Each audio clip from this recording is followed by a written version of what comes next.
تكون في دارك عيان، جيتي من الخدمه بعد النهار، واحد النهار طويل، تتحل انستغرام، تتحل فيسبوك، ولا تتحل تيك توك، تشوف واحد من نفس المدينه كيصور فيديو في دبي مثلا، ولا في شي جزيره استوائيه، هو ما كيعرفكش وما ما كيعرفش الظروف ديالك بين ايفيدامون، دار هذا البارطاج هذا، ولكن عقلك كيدير مقارنه فورا، يقول لك علاش هو وصل وانا باقي، واش انا اللي ما قدرتش؟ ومن هذيك اللحظه حقيقه تبدا واحد هذاك الفيروس المقارنه يخدم بصامت. فيروس المقارنه تطلق فيك هذاك الاحساس الخفيف بالنقص، احساس باللوم، احساس بالفراغ، ومع التكرار هذا الاحساس كيتبرمج في العقل ديالنا وكيولي نظام حياه، كيولي ان سيستيم دو في، كيتولد هذاك الصوت الصغير في راسك اللي قلت لك في الاول، وكيظهر في كل مجال في حياتك، في كل مجال، خدمتك، شوف انا فين وصل، في البيت شوف هذاك كي لابس، شوف انا ماشي لابس، في العلاقات علاش انا حياتي ماشي مثاليه وما عنديش علاقات كيف حال هذا السيد هذا، تيبداو ذوك الاسئله الكاذبه، هكذا كيبدا العقل يربط القيمه الذاتيه ديالك بالمقارنه.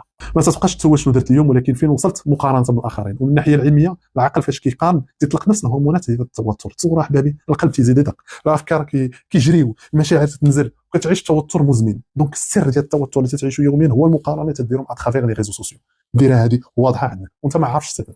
والاخطر من هذا الشيء كامل هو المقارنه تتخنق نظرتك لراسك، فهمتيني؟ تتخنقها، تشوف شنو خاصني دابا، واللي عندك ما تتنساك بحال هذاك الشيء والو، تشوف غير الانجازات الاخرى، تتنسى الرحله ديالك، تتنسى الاكسبيريونس ديالك، تتنسى التجارب، تتنسى التعب، تتنسى الدروس ديالك.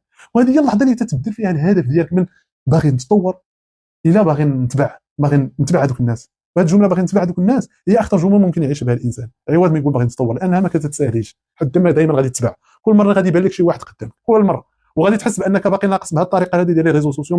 ملي كتقارن حياتك بانسان ما تتعرفش الظروف ديالو، راك تتحكم على راسك من معلومه ناقصه.